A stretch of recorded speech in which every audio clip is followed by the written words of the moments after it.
So hi everybody, thanks for watching. I'd like to thank ПА.СΥ.Ф.А and Vangelis for the invite for this presentation. And I'll just start. I'm going to talk about the moon in the natal chart, and this is because I think maybe not early, but along my practice, sometime along of my practice, I discovered, or I found out, that the moon was not so well treated, or as astrologers we were not paying so much attention to the moon as we should, and it was being sort of neglected, and that made me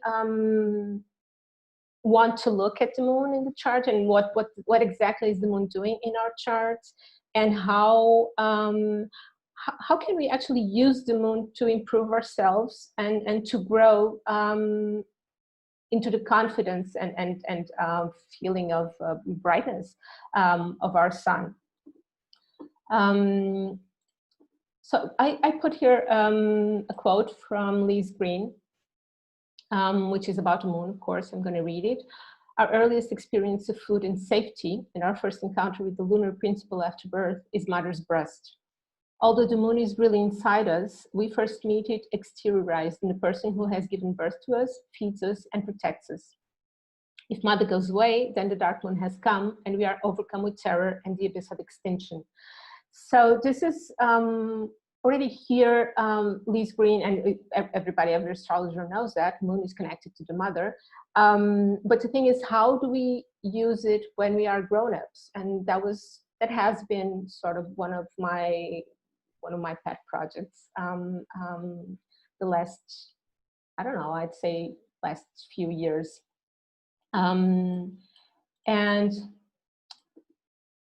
I'm going to talk about the child first, which is like the new moon. So it's a moon that is not enlightened. It's not does not have the light of the sun shining on it. And this is a hungry moon. Sorry, I'm gonna describe the child moon and the mother moon after I talk about the mother, after I put the mother. And so the full moon would be the mother and the presence of the mother. So our moon becomes full when the mother takes care of us. So without the mother, we face death, hunger, neglect, discomfort, insecurity, and all the feelings that, like Liz Green said, you know, the dark moon. It's terrifying not to feel safe, not to feel comfort. And this is where we are when we need something, and the mother, when we need something as a baby, and the mother is not around. So when our needs are not being met. When the mother comes, then we experience life, food, care, comfort, security, safety, confidence, etc. And this becomes our pattern for the moon. The experience with the mother, and this is where I'm coming. When we have some need that is not being met, we react. The mother comes to our comfort, and we learn what we have to do in order to get mother's attention. And so that becomes the moon also becomes our adaptation to the environment, and to every feeling of unsafety, every feeling of neglect, every feeling of insecurity, every feeling of tiredness as well. It becomes we go to the moon. So the moon very soon in our early days, months of life, we learn from the mother what we need to do to adapt in order to get the life we need, in order to get our needs met. As adults, we still carry that moon with us. So everything that was marked by our experience with the mother, everything that mother taught us, that was comfort, everything that the mother taught us that we had to do to, I'm going to rephrase it, everything that, every validation that the mother gave us becomes our adaptation skills. And so the moon becomes this unconscious part, this place where we go when we, as adults, have our needs unfulfilled, unmet, etc. The thing is, as adults, we still carry this moon, but we do not have the mother around. I mean, not like as we are babies, right? Because when we are babies, the mother is supposed to be there all the time. When we are adults, we're not supposed to be around mother all the time. And the thing is, it's still the moon that comes when we have our needs unmet. And the thing is, how can we learn to use this moon and to use what mother has taught us in a very, or what we have learned from mother in a very unconscious way, to bring ourselves from a place of fear, threat, and safety, rejection, also tiredness, because when we are very tired, we also go there. We also go to this place. We have we have one need that is not being met, and that is the need for rest. And so, how do we go from this place as adults to the place of confidence, protection, action? Because when we have needs that are not being met, we cannot act. We cannot. We are only reacting, right? A place of acceptance of things where we can not adapt, but when we can recognize and deal with the things that are happening around us. Because if I'm hungry, if I'm tired, if I am feeling afraid, I'm not in the possession of all my skills, of all my free will, if I can put it like that. We are more focused on, in a very unconscious way again, we are more focused on getting out of that place of need and reacting in order to make our needs met. The thing is, most of the times we are not aware that we are in this place. That when we are in that place, when we are feeling fear, threat, etc., it's not very easy, because this is an unconscious place, and so it's not very easy to be aware and to have the cold blood enough to realize, aha, I'm in this place, so this is what I have to do, or I should not be shouting with my husband, or I should not be shouting with my employee or whoever, because actually what is happening is that my needs are not being met, and maybe I should, or I'm doing that because I'm too tired, and so it's not about him, it's about me. But the thing is, when we are in this place, we are functioning in an unconscious way. And so how can we go from one place to the other when we don't know that we are in that place? And that is what we can do, again, as adults. It's this just imitate or repeat the process we had with the mother. We are reacting, but maybe later, maybe in that moment, maybe a couple of minutes after, maybe the week after, when we are feeling good again, when we have a glimpse of lucidity, when we have a feeling, when we're feeling confident again, we can look back, or we can, if it is in the moment, then better, but usually it's not.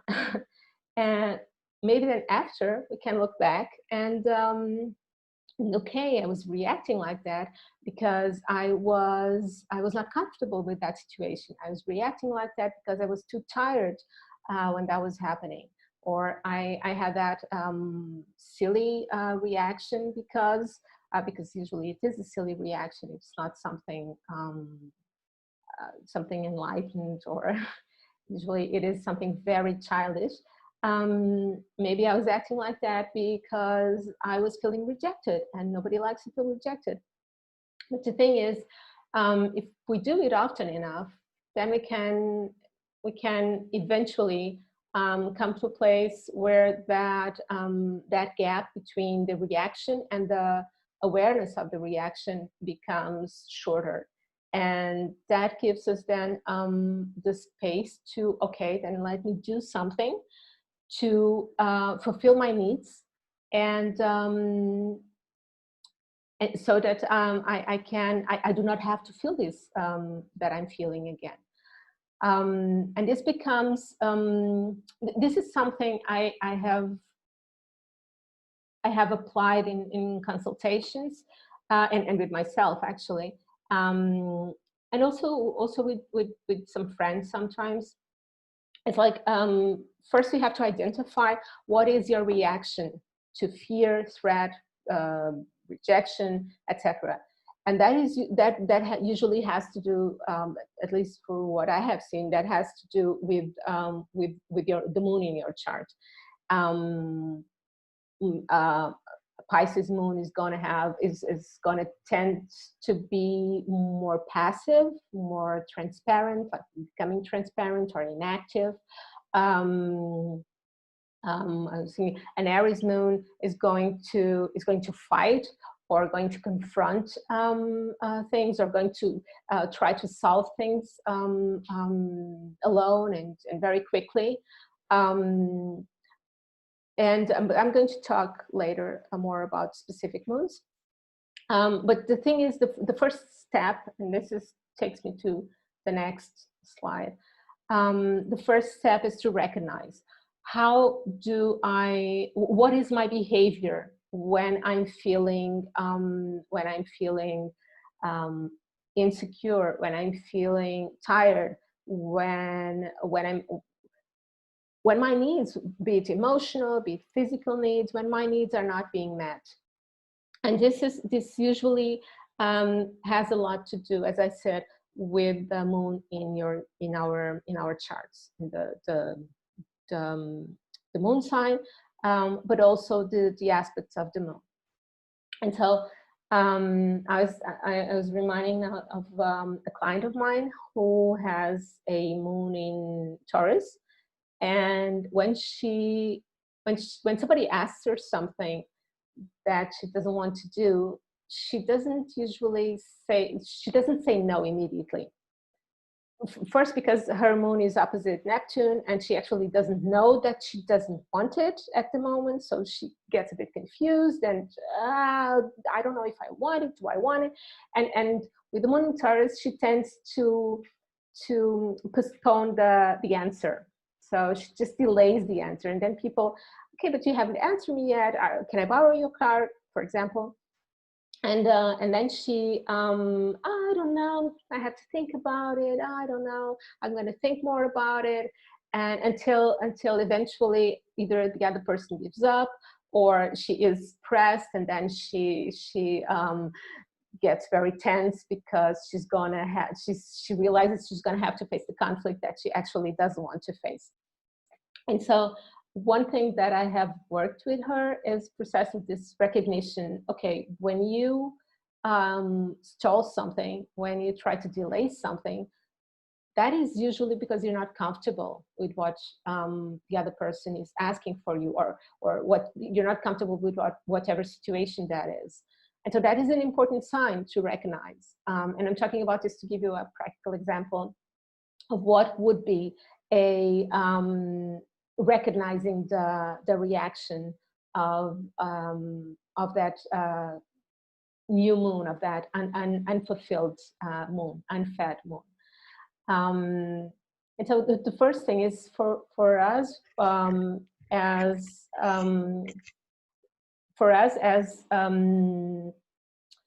astrologers, or as people, as individuals, to recognize, how do I react to recognize our reaction to unmet needs. How do I react when I'm sleepy? How do I react when I'm afraid? How do I react when I feel rejected?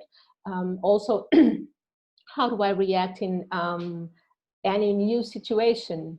And that is the first thing to do, to recognize. And sometimes, I mean, it's not every consultation I do this, but it's not always necessary. But sometimes I do that work with the clients. Okay, let's see what is usually your pattern of answering unmet needs, and so that is the first step, is recognition. How do I react? The second step would be then acceptation. Okay, acceptance. Sorry. So okay, I am reacting like this, not because I'm silly, not because I'm a bad person, not because I don't like the other person, but because there are some unmet needs that are happening here. Either I'm not comfortable with the situation, or I'm feeling too tired to have to deal with this, or I'm feeling rejected, or this is something totally new for me. I do not have, it's not in my charts, it's something I have not processed yet, and so I do not have an answer for it. And this is for me maybe I think the most important, because it's just accepting that human part of us that is not always okay, that is not always shining, that is not always confident, and yeah, we have limitations, and yes, we can be babies as adults, right? We when we are in all those situations, we are babies again, and so accepting that I did that, I had that reaction because there was something that was not there was some needs, some personal needs, again, be it emotional or physical needs, that were not being met. Gives me the room to go to the next step, which be to find the care, to take care, to do what I have to do to again feel confident, safe, fulfilled.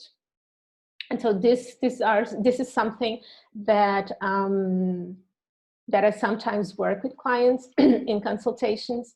Is these 3 steps. First, recognize the reaction. How do you react when your needs are not being met, and then accept it. Accept that you have that type of reaction. The more you accept it, the better you can. Sorry, the better you can take care of that reaction. The better you can address that unfulfilled need. Accept. Then okay, now let's take the steps in order to do the self-care that I need to be in that place of confidence again. And this is usually I have special questions that I ask people to recognize. Is not it's not easy. It's not always easy, because people are they're not going to tell you, oh, I'm impossible when I'm hungry, or I'm impossible to be around when I'm feeling insecure, or because I have to talk all the time, or because I won't say nothing and I withdraw and into my own world, and I don't talk to anyone, even if I'm around people. People are not going to tell you that. I've actually designed a little questionnaire for the charts that I'm going to present you. And the most difficult part was to get people to tell me the stupid things they do when they are in this place of unmet needs. So I'm going to have to work on that questionnaire a bit more. But nevertheless,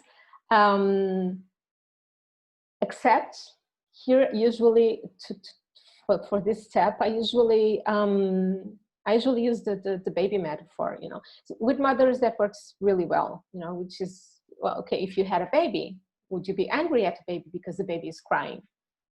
You wouldn't, right? You would try to understand what the baby needs, and so I try to work this thing by showing them that actually they're not being a bad person. They were just in a very unsafe place, and that can be accepted. And then for the next step, I usually ask people, well, one of the questions is, what is your dream holidays? And this is one of the questions I did here, although with the questionnaire that I was telling you about, although I understand that I'm going to have to expand the question. So I'm going to have to make other questions in order for the people to develop their answers, because they usually give me answers like, oh, I'd like to travel, or I'd like to, but the real thing is, okay, why would you like to travel? Okay, why would you like to go to that place? So I'm going to have to expand on that, which is something I can do in a consultation, but not with the charts that I was using. I'm going to use here. So the self-care, the step to find out what people need to do in order to take care of themselves. One of the questions, as I said, is what is your dream holidays? And then they're going to tell me, oh, I'd like to do nothing, or I just like to go to somewhere where I don't have to do anything all day, or I'd like to do a trip around the world and meet and see very exotic places. Or there was one person that said she would like to go to the Azores to know her family history. And so the thing is not the Azores, the thing is the family history, right? And this is very, this ends up, I usually end up having some kind of feedback to give to people and tell them, okay, so that is what, not necessarily the trip, which happens, happens often, the answer with the trip, traveling somewhere, but why that trip? Why not doing why you need not to do something? And I usually can make a bridge between the holidays and what people can actually do on a regular daily basis to take care of themselves, to bring themselves from this unsafe place, from this hungry place, to a satisfied place, to a position or a feeling when they're confident and they're feeling okay. I'm going to show you a couple of charts here, and I'm going to tell you about what people have said along the way. So the first chart is a moon in Pisces, which is pretty much not much, but it's like my moon, and so this is a moon I know well. So she says that when she was born, the mother was nervous and anxious because, or when she was a child, sorry, because that was the question. How would you describe your mother when you were a child? And so she says mother was anxious and nervous because she had lost a daughter before she was born. And here you see a moon in Pisces, which is which we can relate to suffering. And this moon is pretty alone. The only aspect this moon has is with Mercury in Scorpio and close to midheaven. And so very very visible, very practical, but practical in the sense that it's in a a place where it's accessible, you know, it's usable. But in Scorpio, very intense and not very open with their emotions.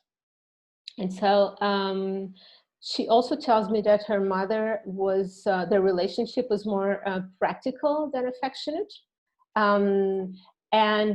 She ended up withdrawing in herself. So she sort of learned to play alone, to be alone.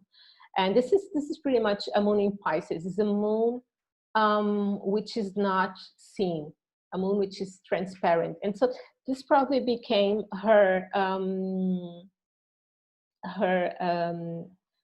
adaptation way to things, so her way to adapt to things. The moon in Pisces tends to adapt too much. It becomes it can adapt so much that it becomes invisible. And this is also a moon that is not very aware of her own needs. So she has learned to not bother the mother. Mother is worried about something else, and she does not have space for me. So this is about the relationship.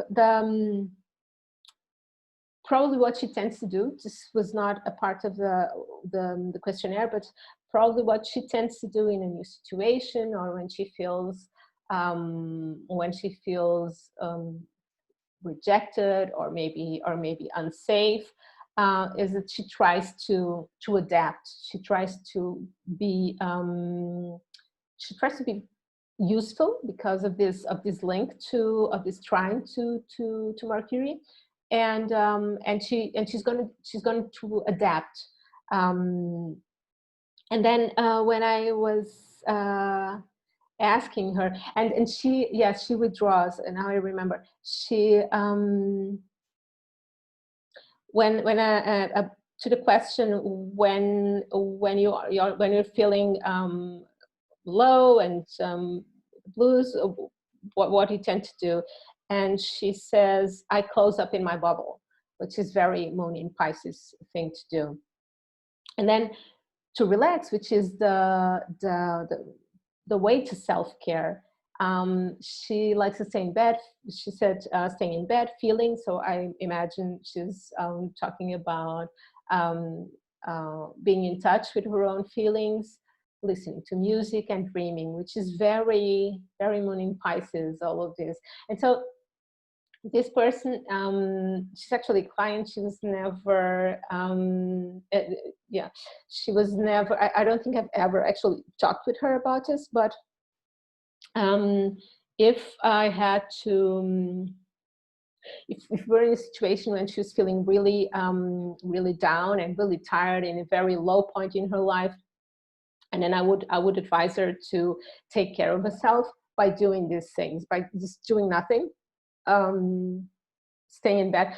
A good thing for moon in Pisces, and I know that because it's my moon, is just to not have to make decisions, you know, just letting things flow. But then you need somebody to make the decisions for you. And that would be a good thing for her to relax. Just not making decisions, just staying in her own bubble, indulging with music and daydreaming, maybe writing some poetry. She's actually an artist. She makes very beautiful drawings, and so that would be the way to self-care with this chart. Another chart is this one with the moon in Aquarius, and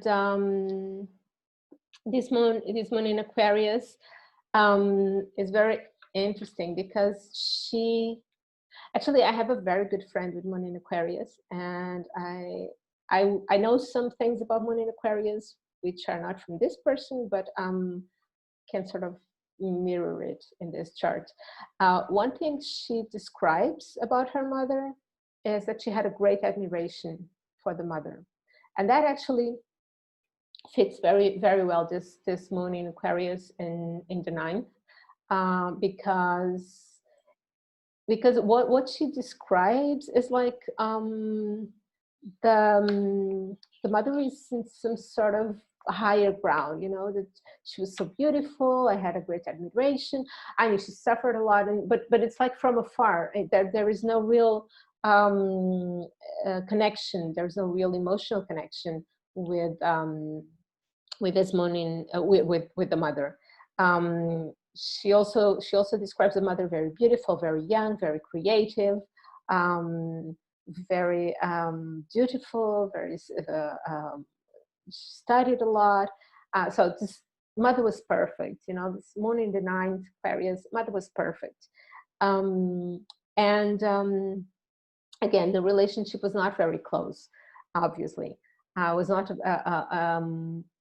a relationship where she actually felt the mother and they were emotionally connected.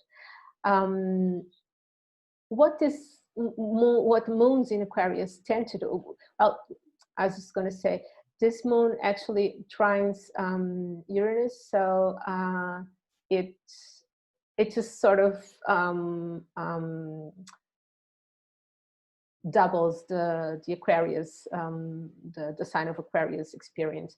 What these moons tend to do when they are afraid is there's a sort of a boycott impulse. So they try to separate themselves, like I reject you before you reject me, you know. And I have as I was I don't know if it's the case with this person, but there's somebody I know, very close friend with the moon in Aquarius, and what she tends to do when she's really when she's feeling really upset with something or in some situation is she's going to try to go to the opposite side. Like somebody says, oh, let's go to that restaurant, and she says, I don't want to go to that restaurant, I'd rather go to the other one. Or she doesn't even give you a solution. So it's just like, no, I don't want to go to that restaurant. I don't feel like going to that restaurant. And so there is this sort of boycott impulse. But the idea is someone who separates themselves, someone who is going to distance themselves. Also, moon in Aquarius tends to intellectualize their feelings, to not be very yeah, it's a bit like feelings are too messy. I don't know if I want to go there. There's just what actually relaxed this moon is something intellectual. This is the one that said the client, the person that in the questionnaire answered that the ideal holidays would be a trip to the Azores, to photograph, film, gather documents, make interviews, find objects, all of this to complete my family history on mother's side. So again, the mother, the admiration for the mother, but a very intellectual and conceptual way to deal with holidays, with relaxation, which I find very interesting for Aquarius. To relax, she says she likes to lean on the sofa, reading or watching a concert. So there's some kind of intellectual activity as well. The next moon, sorry, I don't know. Oh, the next moon is a moon in Leo. And this is a very creative moon. And this person says, she remembers, I remember that I wanted to be so good, to be good so that my mother would approve of me. And so this feeling that I have to show that I'm perfect. I have to show that I deserve her attention. I am important enough for her to approve of me. But she also says a part of me disappeared into my secret world of freedom and play. I actually like this part of freedom and play, which is very Leo moon, although her own secret world has to do with this moon almost without aspects, besides this square to Neptune, which fits very well in this, I disappeared in my own secret world. But I was freedom and play there. There was the Leo part as well. And she had a very tense relationship with a mother, and that is also explainable with the square that the moon does to her ascendant. I'm going to put here the next phrase. She doesn't really, I couldn't really understand what the answer with about what does she do when she feels when she's not so well. I think she was intellectualizing it and getting away of the trying to not show herself as vulnerable, which is a very common thing for fire moons. They don't like to be vulnerable. They don't like to show that. They don't like that the others perceive that they are feeling vulnerable. And so she wrote a lot of things, but I think she was just dodging the vulnerability issue. Moons in Leo, they like to feel that they matter, that they are important, that and moons in fire usually they tend to go forward to a moon in, I have a good friend with moon in Sagittarius, and she's always very optimistic, very good spirited. And when there was a time in her life when she was going through divorce, and I didn't hear from her for like a year and a half. And I didn't know what was happening. I thought I had done something that hurt her.